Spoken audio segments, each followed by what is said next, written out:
Assalamualaikum warahmatullahi wabarakatuh. Waalaikumsalam warahmatullahi wabarakatuh. Nah, itu ilmunya Pak Falevi Kirani kalau kampanye gitu deh. Pertama-tama puji syukur kepada Allah Subhanahu wa taala. Shalawat dan salam kepada Nabi Muhammad sallallahu alaihi wasallam. Saya senang sekali diundang pada hari ini dan saya dengan sangat antusias bersedia menghadirinya undangan dari DNA.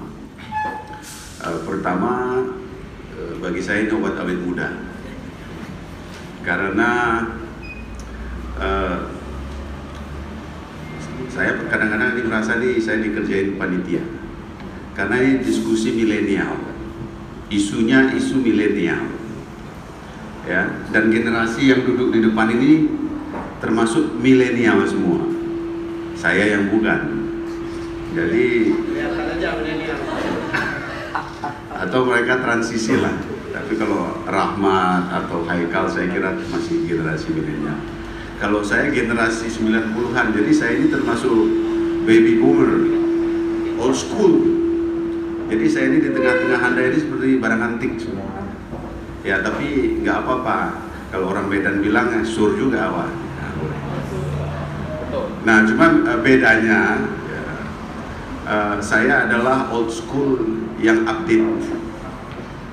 Ya, kenapa update? Ya teman-teman saya ya rata-rata usianya ya kayak Rahmat ini. Rahmat adalah teman dekat saya boleh dikatakan, yang selalu diskusi dengan saya macam-macam. Kadang-kadang bahkan menjadi guru saya. Untuk urusan 4.0, saya banyak diceramahi oleh Rahmat. Dia katakan begini,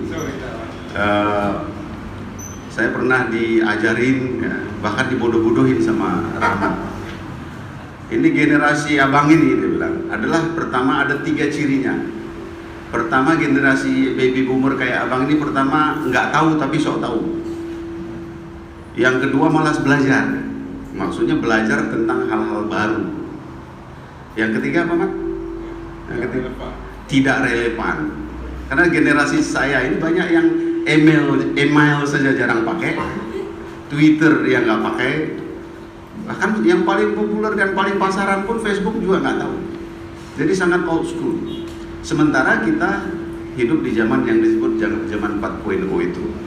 Nah, mestinya saya bicara agak belakang karena mestinya sesi ini diawali dengan sedikit pemaparan tentang apa 4.0 di-update. Ya, 4.0 itu adalah suatu fase industri dunia. Ya, di mana kalau kita runut dalam 4 abad terakhir, dari mulai zaman masih sangat kuno, ya. Jadi revolusi industri itu diawali dengan munculnya mesin uap. Ya, siapa penemunya? James Watt. Ya, jadi dulu sebelum adanya mesin uap, dunia ini berjalan dengan sangat antik. Kereta kuda, ya, panah, ya, baju klasik, ya kira-kira itu bayangan itulah. Jadi nggak usah terlalu serius kita memberi gambaran, tapi kira-kira bayangannya itu. Kalau Anda nonton film Braveheart yang dibintangi oleh siapa? Mel Gibson, Anda nonton? Atau film-film klasik mengenai Eropa di mulai abad Romawi sampai abad pertengahan itu kemari, itu digambarkan itu zaman kuno, di mana kemudian kita masuk industri pertama di abad ke-17, di mana mulai ditemukannya mesin uap. Ya, kemudian dunia mulai berubah, mobilisasi mulai cepat. Dilanjutkan di abad ke-18 mulai ditemukan mesin-mesin mekanik. Jadi mesin-mesin mekanik itu sudah ditemukan. Misalnya Leonardo da Vinci sudah mulai membuat prototipe helikopter. Ya, kemudian Wright bersaudara, ya saya kira 18 sudah mulai membuat prototipe. Jadi sudah banyak sarjana-sarjana membuat prototipe mesin-mesin terbang seperti itu. Tapi kita sudah masuk ke zaman mekanik. Jadi mekanik itu sudah hampir modern juga. Lalu ditemukan mesin mobil, ya, walau bentuknya paling sederhana dan sebagainya.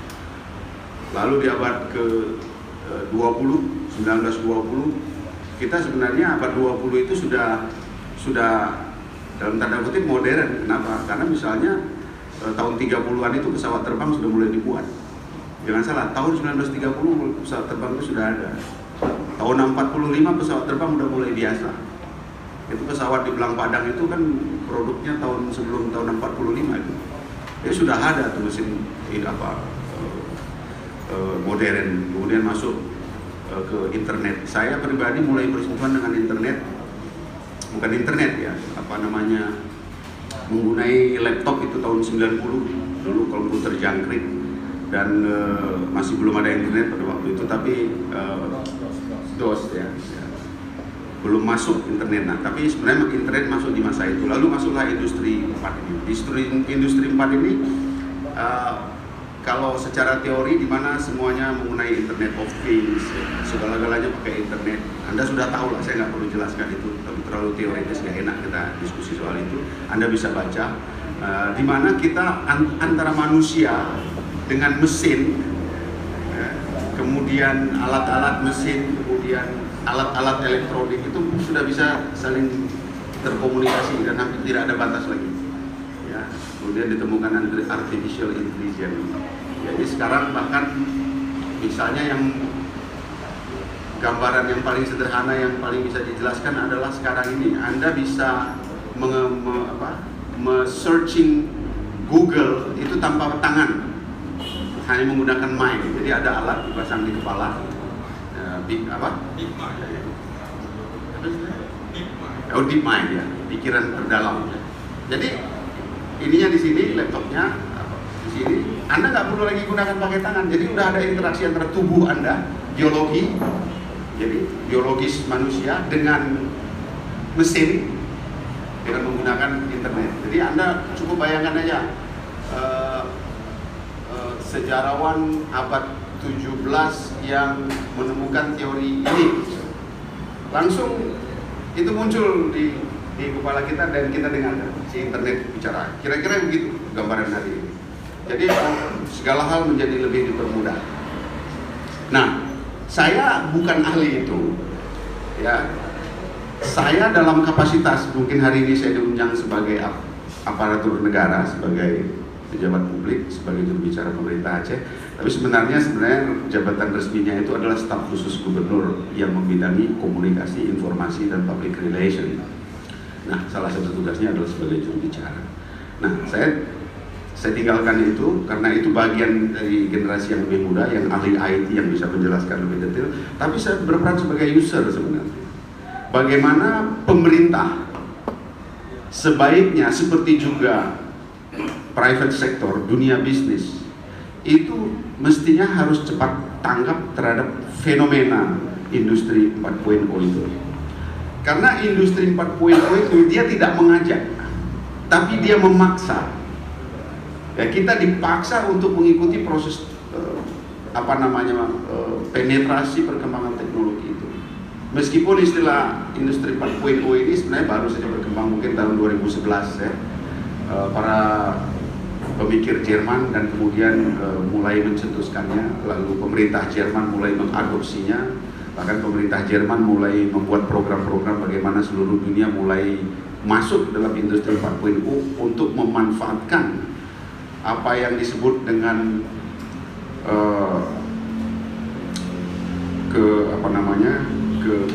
kemewahan data yang bisa digunakan untuk menjadikan hidup lebih baik, bisnis lebih baik, dan pemerintahan lebih baik. Nah, sekarang ini yang ingin saya katakan, poin pertama dari sesi saya adalah terjadi gap yang sangat dalam antar generasi. Jadi pada saat saya berbicara, saat kita berkumpul di sini, dimensi kita itu dipenuhi oleh orang-orang yang berasal paling tidak dari dua generasi berbeda, yaitu generasi milenial dan generasi sebelumnya yang disebut generasi baby boomer. Kalau memang masih ada generasi sebelumnya, mungkin sedikit sekali persentasenya. Itu terjadi gap yang sangat tinggi. Ini bukan soal pintar atau bodoh, bukan soal tanggap atau tidak juga, tetapi ini soal pragmatis saja. Jadi dimensi kehidupannya berbeda. Karena generasi baby boomer berada pada satu titik di mana dia tidak lagi berada pada posisi belajar, tapi dia berada pada posisi menjadi pelaku terhadap day to day business, terhadap bisnis as usual, bisnis sehari-hari. Sedangkan generasi baby boomer, dia dilahirkan dengan kemudahan-kemudahan terhadap berbagai apakah ekosistem, kemudian instrumen, peralatan, fasilitas yang memang sejak awal sudah diperkenalkan kepada mereka sehingga dia menjadi connected. Seperti mungkin saya nggak tahu kalau adik-adik semua, kalau memang usianya di antara 20-25 sudah sejak awal kenal dengan internet, sudah sejak awal kenal dengan gadget, sudah sejak awal kenal dengan laptop. Bahkan anak saya yang SD kelas 2, kelas 3 dan kelas 4 sekarang sudah diminta oleh gurunya untuk ke sekolah membawa laptop. Bayangkan itu laptop sekarang untuk ukuran kelas 2, kelas 3 SD dan kelas 4, sementara saya dulu baru berkenalan dengan laptop ketika saya mulai bekerja sebagai wartawan di Serambi Indonesia pada waktu itu, waktu baru dibangun sekitar tahun 1989. Nah, waktu saya umur saya 20, saya baru mulai belajar mengenal tadi itu dengan program DOS, printernya Epson 8, bunyinya kemudian apalagi Fortran, segala macam bahasa-bahasa program yang seperti itu. Ya, terjadi gap. Nah, gap ini memang terjadi secara alamiah saja. Itu poin pertama. Gap yang kedua adalah gap antara bisnis dengan government. Pemerintah bisnis itu lebih cepat mengadaptasi semua hal yang hal tersebut memberikan kemudahan bagi bisnisnya. Ya, biaya lebih murah, apalagi tenaga kerjanya tidak, ya dengan tenaga kerja lebih sedikit, kecepatan, ketepatan, akurasi segala macam, sehingga private sector atau dunia bisnis merasa memang lebih butuh dia. Dan memang rumus dunia bisnis adalah dia harus cepat menyesuaikan diri. Nah, ini sebenarnya di sini berlaku teori Darwin. Jadi mungkin adik-adik saya dari generasi saya selalu terjadi kesalahpahaman tentang teori Darwin. Teori Darwin itu seakan-akan disederhanakan. Teori Darwin mengatakan manusia nenek moyangnya monyet. Bukan itu teori Darwin. Jadi baca yang benar itu teori Darwin. Sama dengan Machiavelli. Orang juga sering melecehkan Machiavelli. Padahal Machiavelli itu adalah ilmuwan filosof. Karena anak fisik atau hukum harusnya tahu. Machiavelli itu selalu digambarkan pokoknya dia harus berperilaku korup dan kejam terhadap rakyat. Bukan seperti itu. Nah, masalahnya nggak kuliah dengan saya. Kalau kuliah dengan saya akan jelaskan detail soal itu. Tapi kira-kira gambarannya seperti itu. Darwin itu mengatakan dunia ini sebenarnya berlaku hukum yang disebut dengan survival of the fittest. Ya. Jadi siapa yang paling kuat dialah yang menang. Nah, gitu. Itu satu hal. Tetapi kemudian ini berkembang lagi bahwa yang paling kuat, yang paling bisa bertahan, yang paling bisa memenangkan kehidupan adalah elemen kehidupan apapun yang bisa mengadaptasi dirinya dengan perubahan zaman. Bisnis mau hidup dia harus adaptif dengan zaman. Anda politisi, mahasiswa, pelajar, dosen, siapapun harus memiliki kemampuan beradaptasi dengan perubahan zaman, makanya Anda bisa hidup. Contoh, kalau kekuatan yang diandalkan adalah kekuatan fisik, maka yang hidup hari ini bukan manusia, tapi dinosaurus. Yang hidup hari ini adalah binatang-binatang purba. Ya, segala binatang-binatang purba yang Anda pelajari di zaman-zaman dinosaurus, mereka yang hidup, bukan justru manusia. Kenapa? Karena survival of the fittest. Siapa yang kuat dia yang menang. Nah, tetapi kemudian ini fenomena bukan teorinya, tetapi ini untuk menjelaskan teori yang sejati bahwa siapa yang paling kuat yang bisa beradaptasi. Yang bisa beradaptasi makhluk hidup di dunia ini ya manusia. Kalau dihubungkan dengan agama, karena manusia itu adalah dia diberi akal, dia bisa membangun peradaban. Kecerdasan manusia dan kemampuannya beradaptasi itu membuat dia lebih unggul dari segala sesuatu yang dianggap secara fisik lebih kuat, termasuk dinosaurus itu tadi. Contoh yang kedua yang saya mau sederhanakan adalah kalau memang benar yang paling kuat adalah yang paling bisa survive di dalam kehidupan ini, yang hidup hari ini bukan manusia tapi harimau. Karena harimau yang paling ganas, yang paling kuat. Tetapi justru harimau membutuhkan perlindungan dari manusia hari ini. Sehingga keluarlah konsep bagaimana kita harus melindungi alam, melindungi hutan, dan melindungi makhluk-makhluk hewan-hewan langka seperti harimau. Nah, ini sekedar gambaran argumen teoritis mengapa penting bagi semua elemen kehidupan untuk beradaptasi dengan kehidupan. Kembali ke industri 4.0, maka yang paling adaptif adalah dunia bisnis. Ya, anak-anak muda, dia bukan karena faktor dia mampu beradaptasi, tetapi memang adaptasinya itu dengan sendirinya terjadi karena dia hadir dengan segala macam kemudahan fasilitas yang dihasilkan dari industri 4.0 itu. Yang kedua adalah pemerintah. Pemerintah dia tidak akan performance, dia tidak akan inovatif, dia tidak akan bisa memberikan tuntutan-tuntutan atau pelayanan-pelayanan terbaik ketika dia tetap berada di dimensi industri 3, sementara zamannya sudah ada di industri 4. Saya bisa gambarkan dimensi kehidupan, meskipun kita hari ini hidup di tahun 2020, tetapi ada kelompok-kelompok manusia yang hidup di peradaban lain. Ada generasi di lingkungan dunia ini yang hari ini sebenarnya dia masih hidup dalam alam abad 19. Jangan-jangan masih ada yang hidup di alam abad ke-18.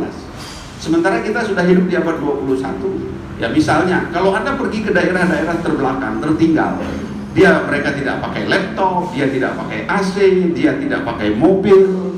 Ada kelompok masyarakat yang sangat tradisional atau faktor-faktor kemiskinan, mereka dimensinya ada dimensi yang lalu. Sementara kita hidup di dimensi yang baru dengan dimana kita fasilitas kehidupan hari kita memang betul-betul ada di abad di 2020. Mungkin kalau Anda berangkat hari ini ke Skandinavia, Anda berangkat ke Amerika atau Anda ke Eropa, Anda merasa bahwa dimensi peradaban Anda hari ini justru bukan di 2020. Mereka yang di tempat Anda kunjungi itu di Skandinavia, di Amerika, di Inggris, Eropa, mereka yang betul-betul hidup di tahun 2020, mungkin kita masih hidup di tahun 1950 atau 60 gitu. Ya, itulah dimensi kehidupan itu. Nah, jadi poinnya kembali adalah bagaimana survival. Di pemerintah Aceh, kami sekarang sedang berusaha, kami menyesuaikan diri. Jadi generasi antik seperti saya ini berusaha untuk tidak sok tahu, berusaha untuk tidak malas belajar, berusaha untuk selalu relevan. Kalau saya tidak relevan, saya tidak bisa duduk di sini dengan kalian semua. Umur saya sudah 51 tahun, masuk 52. Kalian umurnya berapa sekarang? 19. Saya tidak relevan berbicara dengan kalian. Karena dunia saya bukan apa yang sekarang kalian miliki. Nah, kalau saya tidak relevan, saya selesai. Mungkin saya lebih bagus pensiun saja dan seterusnya. Untuk itu saya harus tidak perlu sok tahu. Yang nggak tahu saya harus belajar. Saya bisa berdiskusi dengan anak muda seperti saudara-saudara. Saya bisa belajar lagi dari internet. Saya coba pelajari lagi perkembangan kehidupan sehingga saya terbebas dari tudingan-tudingan yang disampaikan oleh Rahmat tadi kepada saya. Ya, abang ini adalah sok tahu. Abang ini sok pintar, abang tidak relevan. Nah, sejak dia bilang itu saya langsung belajar supaya saya relevan, supaya saya tidak tahu dan saya mulai belajar. Mulai saya aktif di Twitter, di Facebook, di Instagram. Saya mau pelajari lagi apa itu 4.0 dan seterusnya. Kalau enggak saya nggak relevan. Nah, pemerintah Aceh, karena saya kapasitasnya itu, saya bisa kapasitas lain loh ngomongnya, karena undangannya kapasitasnya itu saya coba sesuaikan saja. Mungkin baru-baru ini ada Anda mendengar berita di media, bagaimana saya meminta supaya seluruh ASN di lingkungan pemerintahan Aceh itu untuk memanfaatkan teknologi informasi supaya kita berada hidup betul-betul di tahun 2020. Karena ada fakta, banyak ASN itu tidak aktif di Twitternya, tidak memanfaatkan maksudnya. Mungkin dia aktif, tapi tidak dimanfaatkan untuk produktivitas kerja. Ya, oleh itu saya melihat fenomena ini karena saya melakukan survei. Ya, survei saya mengatakan bahwa memang tidak relevan tadi. Banyak aparatur di pemerintahan itu tidak relevan dengan zaman di industri 4.0 itu. Ya. Contoh sederhana adalah bagaimana memanfaatkan teknologi informasi. Saya kasih ilustrasi.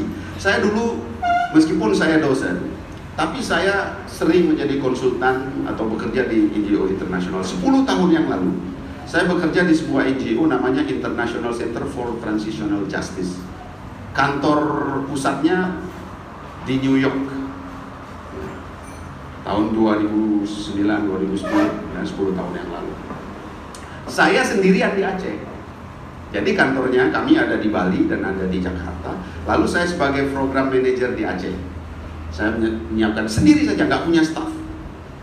Lalu kami harus rapat.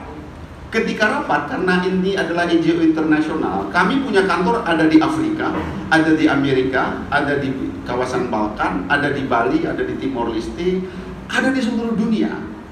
Tapi kami bisa rapat secara virtual. Tapi virtual reality, bukan virtual. Kalau virtual saja itu maya, tapi ini real. Jadi dihitung jam berapa, disepakatilah jam yang paling ideal.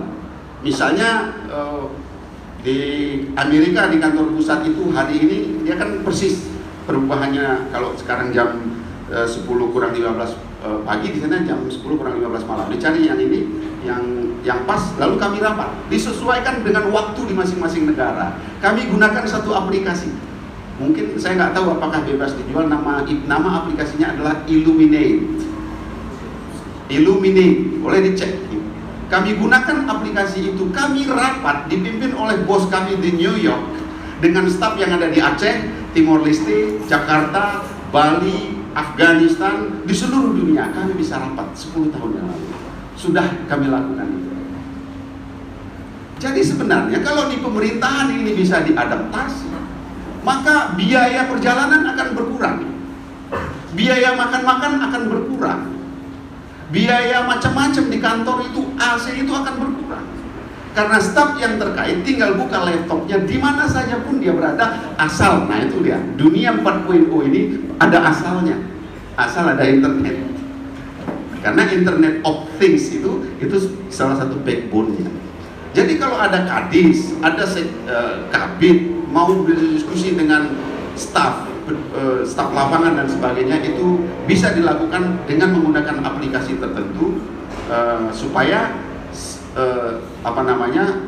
kegiatan bisa berjalan dimanapun orang sedang berada.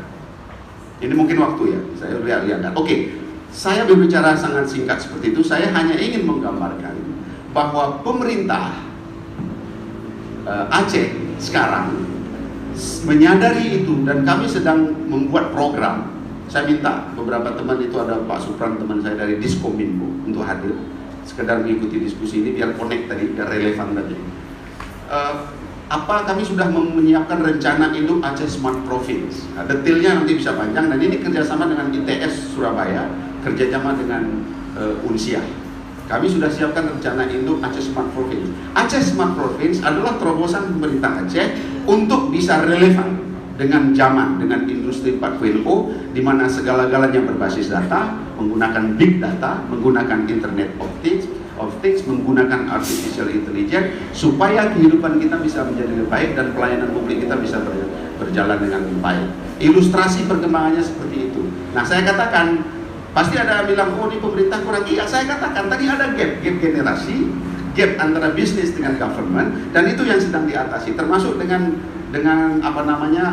advice saya kepada pemerintah baru-baru ini, supaya kita mulai memanfaatkan platform media sosial untuk bekerja, setidak-tidaknya untuk memerangi hoax, memerangi fake news. Kenapa? Kan biasalah di dalam politik dan pemerintahan, berita dimanipulasi, ya seakan-akan nggak kerja. Tapi selama ini nggak salah, orang nggak tahu. Tapi sekarang orang harus tahu. Sekarang semua SKBA harus bikin account, Instagram, Twitter, Facebook. Semua staf kalau bisa punya 3 platform medsos itu, plus fasilitas internet lainnya, mungkin aplikasi-aplikasi tertentu supaya rapat dengan mudah dan sebagainya. Hanya satu poinnya, untuk bisa mengejar atau menyamakan diri kita dengan industri 4.0. Jangan zaman sudah tahun 2020 tapi cara kerja masih tahun 1930. Dan kami pemerintah menyadarinya. Saya kira itu saja pengantar dari saya. Assalamualaikum warahmatullahi wabarakatuh.